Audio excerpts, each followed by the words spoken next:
Hello students, welcome to my channel. तो now आज हम लोग पार्ट 2 कवर करेंगे क्लास 8 साइंस चैप्टर नंबर 1 का।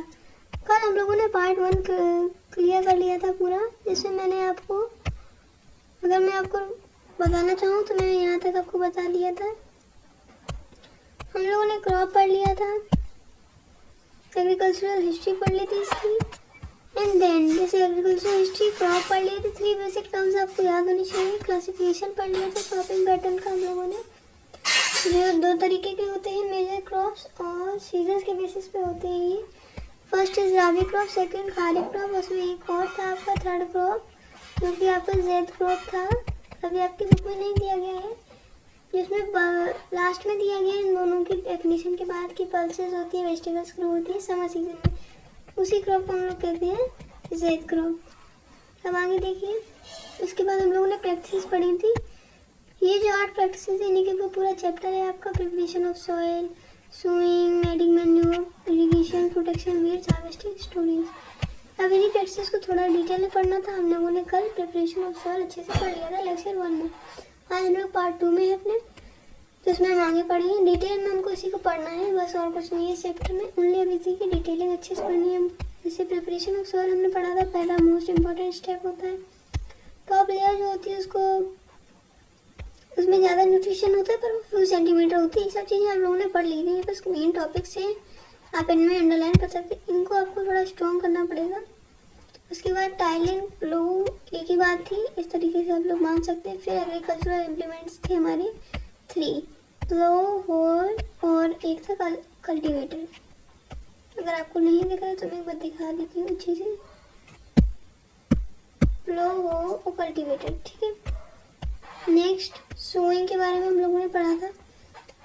अच्छा, जो फर्स्ट वाला था वो पूरा हो गया था। उसके बाद अब हम लोगों ने यहाँ तक पढ़ लिया था फ्लो, हो, कल्टीवेटर के बारे में, ठीक है। अब जो ये शोइंग टॉपिक है इसको हम आज पढ़ेंगे, हमने पहले नहीं पढ़ा है। आपके नोट्स पहले से बने रखे, पहले आप पढ़ लेंगे, उसके बाद मैं आपको ये सब चीज़ें बता दूंगी। इजी रहेगा क्योंकि ये शॉर्ट नोट्स हैं। अब आते हैं मेन चीज़ पे, एनसीईआरटी बुक। सब लोग एनसीईआरटी बुक प्लीज़ खोल के बैठ जाइएगा। हम लोग स्टार्ट कर रहे हैं शोइंग के ऊपर। शोइंग क्या होता है बच्चों? शोइंग एक इम्पोर्टेंट पार्ट होता है क्रॉप प्रोडक्शन का। शोइंग मतलब क्या होता है? शोइंग यानी होता है बोना। बोना मतलब बोना बोले ट्रॉफिज्म वाला बोना नहीं कह रही हूँ मैं। बोना मतलब गेहूँ को बोना, गेहूँ को मिट्टी में डालना, इसको कहते हैं सोइंग। हिंदी भाषा में अगर बताएं, सो करने से पहले अच्छी क्वालिटी की हम लोगों को ज़रूरत होती है सीड्स, अच्छी क्वालिटी की होनी चाहिए सीड्स, क्लीन होनी चाहिए, हेल्दी सीड्स होनी चाहिए और वैरायटी उनकी अच्छी होनी चाहिए, वो सेलेक्ट करें। फार्मर से कहा जाता है कि मतलब फार्मर से प्रेफर करते हैं कि आप लोग अच्छे सीड यूज़ करें ताकि आपकी अच्छी खेती हो। अब सीड्स का सिलेक्शन कैसे होता है, एक सेकंड, सीड्स का सिलेक्शन कैसे होता है इसके बारे में पढ़ते हैं कि किस तरीके से फार्मर्स अच्छे सीड सिलेक्ट करते हैं और उनकी फसल भी अच्छी होती है, हाई यील्ड होती है उनकी। एक दिन, अभी कौन है, पहेली है, इसमें पूछा गया है, इसमें कह रही है एक दिन उसने अपनी मम्मी को देखा था, उन्होंने कुछ ग्राम सीड्स एक वेसल में रखे थे and pour some water on them। मतलब उसकी मम्मा थी, उन्होंने कुछ ग्राम सीड्स रखे थे एक वेसल में और कुछ वाटर उसमें उन्होंने डाल दिया था। कुछ समय बाद क्या हुआ, कुछ मिनट्स बाद कुछ सीड्स ऊपर फ्लोट करने लगे। उसने सोचा ये फ्लोट क्यों कर रही हैं, why some seeds float on water. आप भी इस एक्सपेरिमेंट को होम में घर में कर सकते हैं, अगर आपने देख रखा है तो अच्छी बात है, अगर आप चाहें तो कर सकते हैं। मतलब एक वेसल लिया, उसमें वाटर था, उसके अंदर लोगों ने सीड्स डाल दिए, कुछ सीड्स डाले, उसमें से कुछ सीड ऊपर फ्लोट करने लगी। तो ऐसा क्यों हुआ, क्यों ये सीड्स ऊपर फ्लोट करने लगी यानी तैरने लगी, वाई? अब इस वाई का आंसर जानते हैं, इसी से हम लोग सिलेक्शन ऑफ सीड्स के टॉपिक को अच्छे से समझ पाएंगे। चलिए,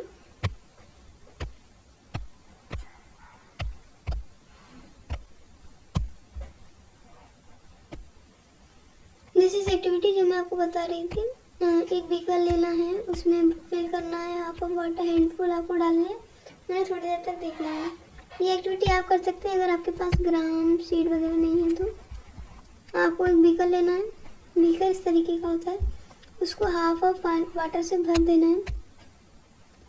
उसमें हैंडफुल यानी आपके हाथ की जितनी मुट्ठी, हाथ भर के इसमें आपको वीट डाल देनी है। मुट्ठी फिस्ट की जितनी मुट्ठी के जितने आपको उसमें वीट डाल देनी है उसमें, और उन्हें नीचे ठहरने देना है। कुछ समय बाद, कुछ समय तक आपको वेट करना है, तो आपको वही चीज़ दिखेगी जो यहाँ पे हम लोगों को दिखेगी, कुछ वीट की सीड्स फ्लोट करेंगी। इसमें आपसे कुछ क्वेश्चंस पूछे गए हैं, उसी एक्टिविटी के बेसिस पे जब आप करेंगे तो आप उनका आंसर दे पाएंगे। तो उन क्वेश्चंस को साइड में करके रखते हैं। हम लोग आते हैं मेन चीज़ पे। Damage seeds became hollow and दस लाइटर।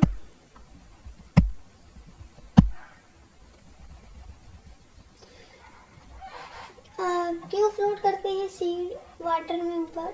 इसलिए करते हैं क्योंकि जो डैमेज सीड होते हैं वो लाइट हो जाते हैं, हॉलो हो जाते हैं, इसलिए वो लाइटर हो जाते हैं, वो फ्लोट करते हैं। सीधी सी बात है, ये इसका आंसर है पूरी एक्टिविटी जो हम लोगों ने अभी तक पढ़ी है।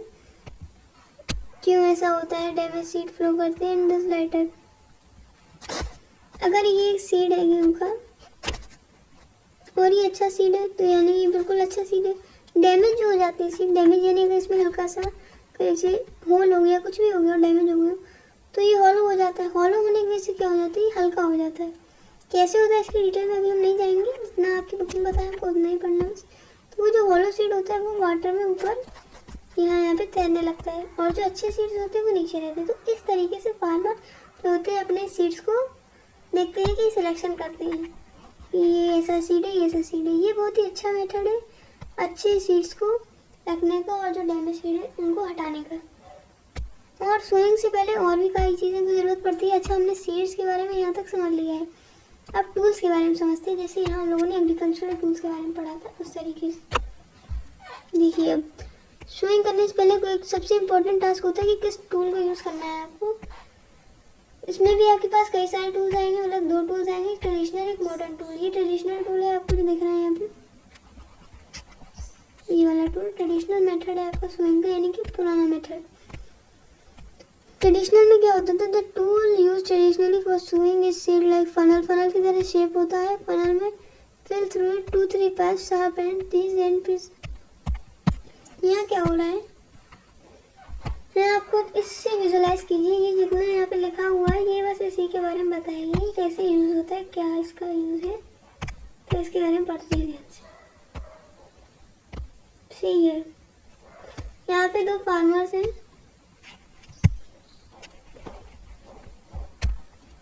और ये बोल्स लगे हैं यहाँ पे, क्योंकि ट्रेडिशनल है इसलिए बोल्स आपको देख सकते हैं। उस टाइम पे बोल्स से उन्होंने ऐसे किया, कोई टेक्नोलॉजी नहीं थी, कोई ट्रैक्टर वगैरह नहीं थे। यहाँ पे उन्होंने इनके, जैसे हम लोगों ने पहले देखा था प्लोइंग में, तो इसी तरीके से यहाँ पे एक स्टिक रख दी गई है, बीम ऑफ स्टिक। यहाँ पीछे से एक आपका हो जाएगा, एक और गई हुई वो इस तरीके से जा रही है जैसे कि आपको दिख रही है। उसके बाद यहाँ एक फनल है, ठीक है।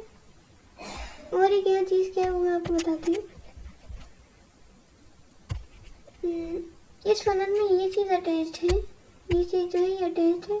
यहाँ से सीड्स जा रहे हैं और उसमें नीचे मिट्टी गड़ रही है वाली सीड्स, और ये बैल आगे चल रही है, पीछे से बस ये सीड्स डालते जा रहे हैं, डालते जा रहे हैं, बैल आगे जा रही है। यहाँ से क्या हो रहा है, यहाँ से जो आपका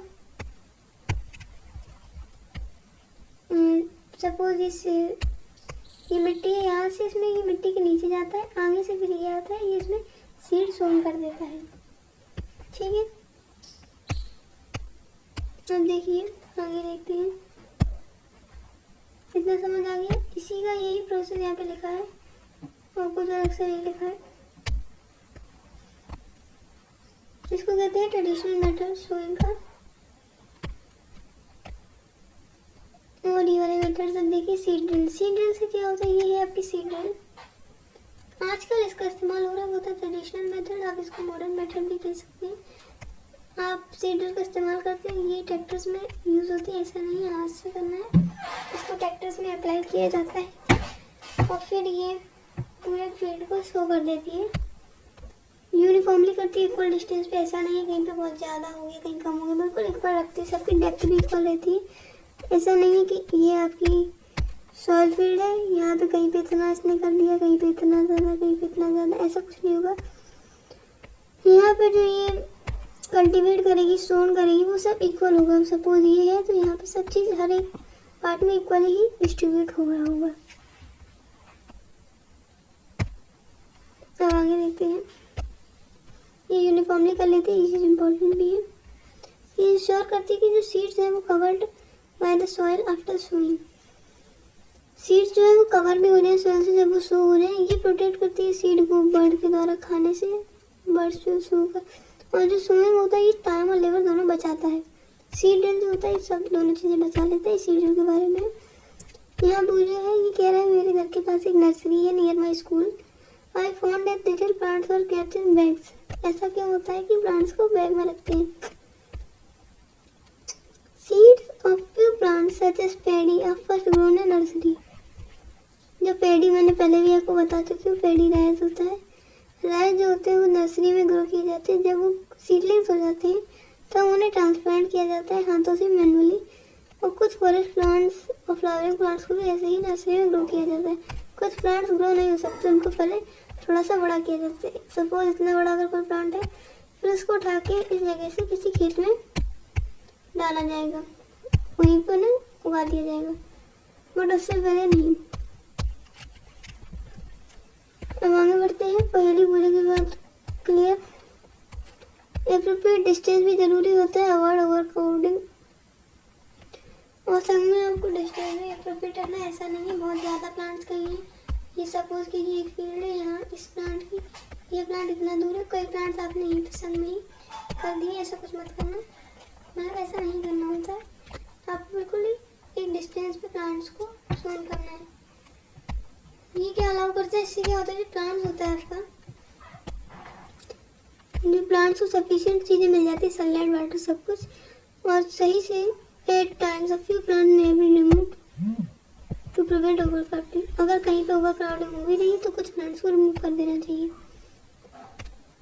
ठीक है, हम आगे देखते हैं एडिंग फर्टिलाइजर्स एंड मैन्योर। ये क्या होते हैं मैन्योर एंड फर्टिलाइजर, इनके बारे में समझते हैं।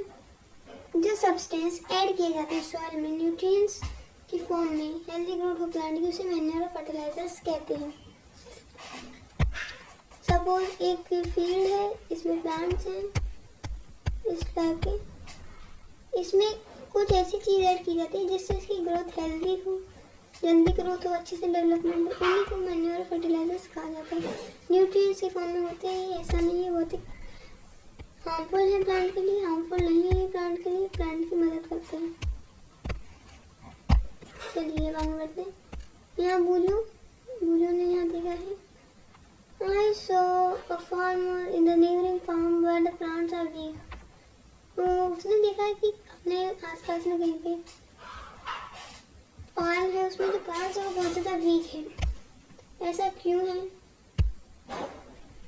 और क्यों कुछ प्लांट्स अच्छे हो जाते हैं दूसरे प्लांट से, ऐसा भी क्यों होता है। ये सब होता है सॉइल की वजह से, सॉइल की जो सप्लाईज होती है उनकी वजह से।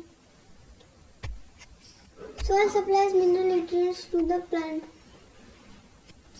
सॉइल जो होता है वो मिनरल न्यूट्रिएंट्स प्लांट को प्रोवाइड करता है। These nutrients are essential for the growth of plant in certain areas. Farmers grow after crop in same field.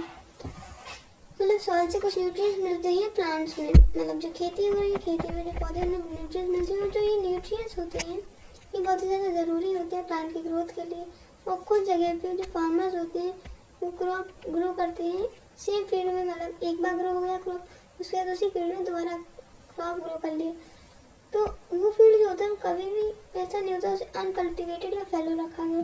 Uncultivated मतलब कभी भी उस फील्ड को ऐसा नहीं हुआ कि छोड़ दिया गया 1 साल 2 साल, फिर उसके बाद खेती हुई, लगातार जिस फील्ड में खेती होती है। कई फार्मर ऐसा करते हैं कि लगातार खेती करते हैं। इससे क्या होता है, लगातार खेती का क्या हो जाता है, लगातार खेती करने से अगर आप कंटिन्यूसली खेती करेंगे, कल्टिवेशन करेंगे खेत क्रॉप्स का, तो इससे क्या होगा जो आपकी सॉइल होगी वो पुअर हो जाएगी न्यूट्रिएंट्स में। तो जो फार्मर्स हैं उन्हें मैन्योर ऐड करना पड़ता है फील्ड में ताकि फिर से उसके न्यूट्रिएंट्स वापस ला सके, रिप्लेनिश यानी वापस लाए जा सके। इस प्रोसेस को मैन्योरिंग कहते हैं। This process is called manuring. Improper या फिर unsufficient manuring results in weak plant. अगर इम्प्रॉपर हो रही है या इनसफिशिएंट हो रही है मैन्योरिंग, जिससे ये इस वजह से प्लांट्स होते हैं वो वीक हो सकते हैं। इसलिए मैन्योरिंग भी आपको बिल्कुल परफेक्ट करनी है, प्रॉपर करनी है, परफेक्ट करनी है, प्रॉपर करनी है और सफिशिएंट करनी है। मैन्योर क्या होता है? मैन्योर एक ऑर्गेनिक सब्सटेंस होता है जैसे हम लोग डिकम्पोजिशन से ऑब्टेन करते हैं एनिमल प्लांट के वेस्ट के।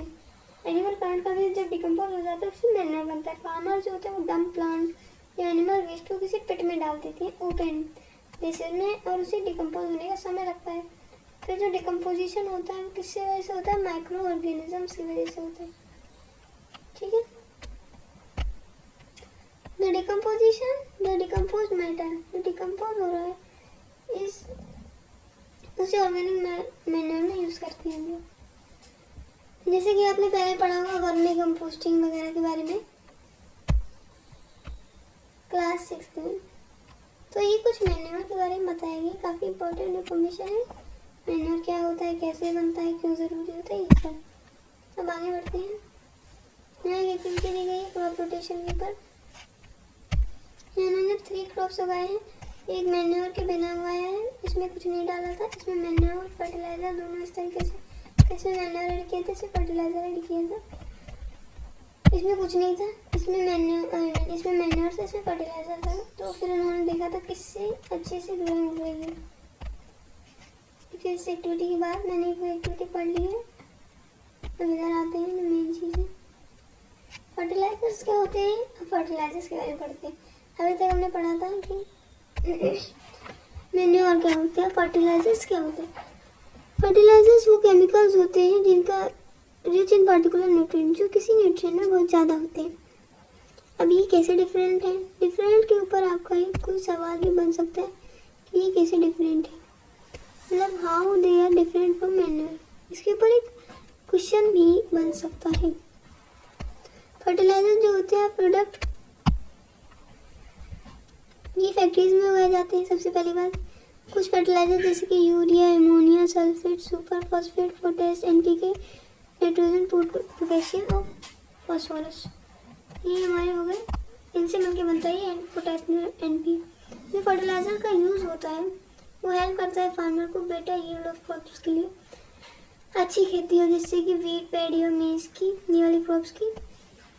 पर अगर इनका ज़्यादा यूज़ किया जाए तो क्या होगा? But excessive use of fertilizers had made soil less fertile, उससे जो हमारी सॉइल होती है वो कम उपजाऊ हो जाती है। फर्टाइल यानी कि कम उपजाऊ, फर्टाइल यानी उपजाऊ होता है, लेस फर्टाइल यानी कम उपजाऊ हो जाती है। जो फर्टिलाइजर्स होते हैं become a source of water pollution, fertilizer से वाटर पोल्यूशन भी होता है।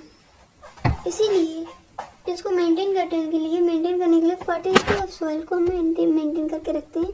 हमारे पास एक सब्स्टिट्यूट होता है फर्टिलाइजर्स का, inorganic only feed indicator between two groups. अच्छा, मतलब कुछ नहीं कहा गया इसमें, देखो के बाद लिखा गया कि अगर आपको फर्टिलिटी मेंटेन रखनी है, अगर आप नहीं चाहते कि आपका सॉइल जो है उसमें लेस फर्टाइल हो जाए, फर्टाइल का मीनिंग मैंने आपको बता दिया, मैं लिख भी देती हूँ हिंदी में, उपजाऊ, समझ नहीं आ रहा होगा, उपजाऊ, फर्टाइल का मतलब उपजाऊ होता है। अगर आप चाहते हैं कि आपकी सॉइल लेस फर्टाइल ना हो, फर्टिलाइजर्स का भी यूज़ करना चाहते हैं, तो इसमें एक आपके पास ऑप्शन है कि आप अनकल्टिवेटेड लैंड रखनी पड़ेगी आपको। तो 1-2 साल का फर्क रखिए। अगर आपने इस साल कल्टिवेशन की है, खेती की है, तो 1 साल तक खेती नहीं होनी चाहिए उस लैंड पे, आप अगले साल कीजिए। तो इससे आपका जो सॉइल है उसका मेंटेनेंस रहता है, फर्टिलिटी का। जो यूज़ होता है मैन्योर का, इम्प्रूव करता है सॉइल का टेक्सचर, वाटर का रिटेनिंग कैपेसिटी, ये रिप्लेनिश कर देता है सॉइल के न्यूट्रिएंट्स। मैन्योर के यूज़ से क्या होता है? मैन्योर के यूज़ से सॉइल का टेक्सचर इम्प्रूव हो जाता है, वाटर भी अच्छे से रिटेन कर लेता है, और ये क्या करता है, ये रिप्लेनिश दोबारा से ले आता है सॉइल के न्यूट्रिएंट्स। ये यूज़ होता है मैन्योर का। दूसरा मेथड होता है न्यूट्रिएंट्स वापस लाने का सॉइल के क्रॉप रोटेशन से। ये क्या होता है? ये क्रॉप रोटेशन क्या होता है, ये भी इम्पोर्टेंट है। डिफरेंट क्रॉप्स को हमें उगाना होगा, मतलब कि पहले क्या करते थे नॉर्थ इंडिया के जो फार्मर्स थे वो लेगूम्स उगाते थे, fodder in one season and wheat in next season, मतलब हर सीजन में अलग अलग, जैसे अलग अलग तरीके के क्रॉप्स को उगाना, यानी कि पूरे साल एक ही क्रॉप। इससे रिप्लेनिश हो जाता था सॉइल में नाइट्रोजन। इससे क्या होता था कि जो सॉइल है उसको अपना पहले का न्यूट्रिएंट मिल जाते थे। फार्मर जो होते थे वो इन प्रैक्टिसेस को पहले करते थे, ऐसा पहले करते थे। और हम लोगों ने पहले क्लासेस में पढ़ा है कि राइजोबियम एक बैक्टीरिया है। ये प्रेजेंट होता है nodules of roots of leguminous plants that fix atmospheric nutrition. ये चीज़ भी इम्पोर्टेंट है। राइजोबियम जो बैक्टीरिया होता है वो नोड्यूल्स, जो रूट के नोड्यूल्स होते हैं उसमें जो लेगुमिनस प्लांट से मौजूद होता है, जिससे एटमॉस्फेयर का जो नाइट्रोजन होता है उसे फिक्स करने में मदद मिलती है। ओके, अब देखिए आगे ये आपका ब्रीफ सा डिफरेंस दिया गया है, इसको भी आपको पढ़ना अच्छे से।